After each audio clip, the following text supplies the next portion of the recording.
ઉનાળામાં આવી કુલ્ફી જો ઘરે બને તો મજા પડી જાય। Hello friends, welcome to kitchen art. કુલ્ફીનું નામ સાંભળતા જ બધાના મોઢામાં પાણી આવી જાય અને જો તમે ઘરે બનાવી લેશો તો બજાર કરતાં અડધા ભાવમાં આ કુલ્ફી તૈયાર થાય છે। તો ચાલો બધી ટ્રીક અને ટિપ્સ સાથે આજે આપણે કુલ્ફી ઘરે બનાવતા શીખીશું। મારી શીખાડેલી ટિપ્સ સાથે જો તમે કુલ્ફી બનાવશો તો બજારની ક્યારેય નહીં ખરીદશો। રેસીપી સારી લાગે તો લાઈક અને શેર કરજો। મારી ચેનલ ઉપર નવા હોય અને મારી ચેનલને હજુ સબસ્ક્રાઈબ ન કરેલ હોય તો સબસ્ક્રાઈબ કરી બાજુનું બેલ બટન દબાવવાનું ભૂલશો નહીં, જેથી કરીને તમને મારા નવા વિડીયોનું નોટિફિકેશન મળતું રહે। તો અહીંયા સૌથી પહેલાં આપણે વધેલી બ્રેડ લેશું। જનરલી આપણે જ્યારે બ્રેડ લઈએ છીએ ત્યારે બ્રેડ વધતી જ હોય છે, તો બ્રેડની 2 સ્લાઇસ લેશું અને તેના સાઈડના ભાગને આપણે ચાકુથી કટ કરી લેશું। તો આ રીતે બ્રેડને આપણે પહેલાં ચાકુથી કટ કરી લેશું। હવે તમને એવો વિચાર આવતો હશે કે બ્રેડની કુલ્ફી છે તે કેવી લાગશે, પણ ફ્રેન્ડ્સ ખરેખર ખૂબ જ સરસ લાગે છે અને એકદમ બજારના સ્વાદ જેવી જ તમારી કુલ્ફી છે તે તૈયાર થશે। તો અહીંયા આપણે બ્રેડને 4 ટુકડામાં કટ કરી લેશું અને પછી તેને આપણે મિક્સર જારમાં લઈ લેશું।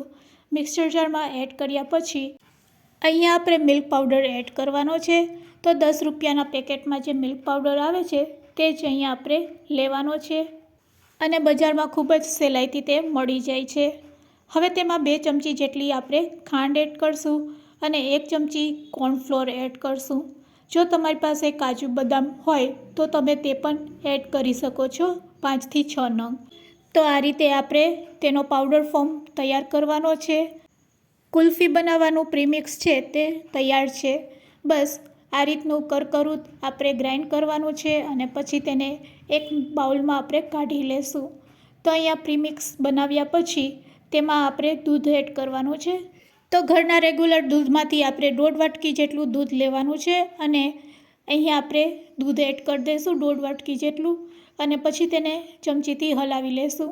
આ રીતે પ્રીમિક્સને આપણે 5 મિનિટ માટે રેસ્ટ આપીશું, એટલે પ્રીમિક્સ આપણું સરસ પલળી જશે। સાથે થોડોક યલો ફૂડ કલર એડ કરી દઈશું। જો તમારે ફૂડ કલર એડ ના કરવો હોય તો સ્કીપ કરી શકો છો અથવા તો તેની જગ્યાએ તમે ચપટી હળદર પણ એડ કરી શકો છો। આનાથી કુલ્ફીનો કલર થોડોક સરસ લાગશે। તો બજાર જેવી કુલ્ફી બનાવવી હોય તો આ રીતે તમારે થોડોક કલર એડ કરી દેવાનો। 5 મિનિટ રેસ્ટ આપ્યા પછી જો તેમાં સહેજે કણીનો ભાગ કે લાગે તો તમે બ્લેન્ડર ફેરવી શકો છો। તો આ રીતનું આપણે સ્મૂથ બેટર છે તે તૈયાર કરી લેવાનું છે। 5 મિનિટ થઈ ગઈ છે તો ચાલો હવે આપણે ગેસ તરફ જઈશું।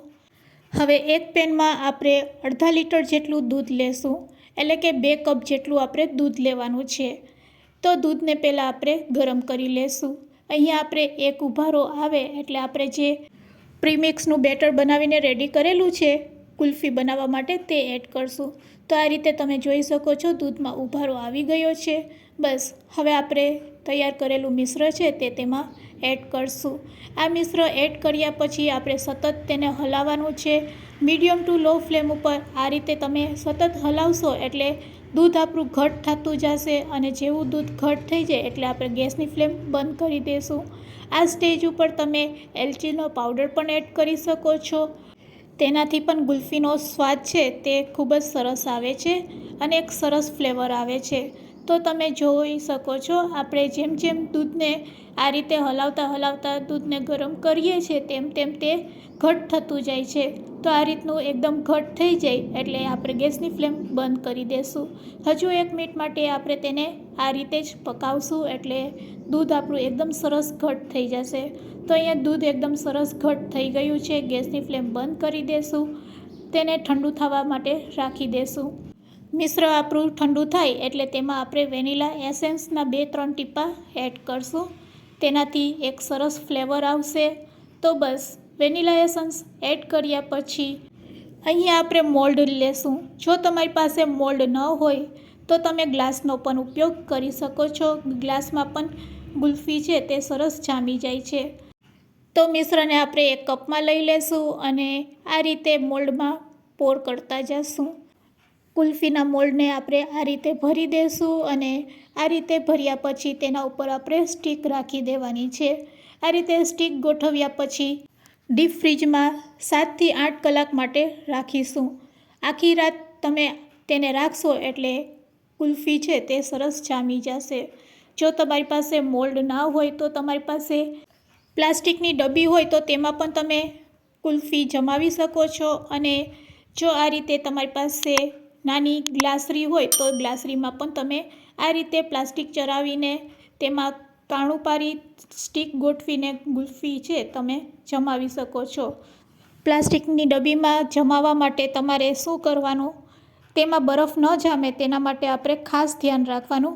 આ રીતે જો ડબ્બીમાં તમે કુલ્ફી બનાવતા હોય તો ઉપરથી આ રીતે પ્લાસ્ટિકથી તમારે સીલ્ડ કરી દેવાનું અને પછી તમે ઢાંકણું લગાડીને ડીપ ફ્રીજમાં રાખશો તો અંદર બરફ નહીં જામશે, ફક્ત ને ફક્ત તમારી આઈસ્ક્રીમ જામશે.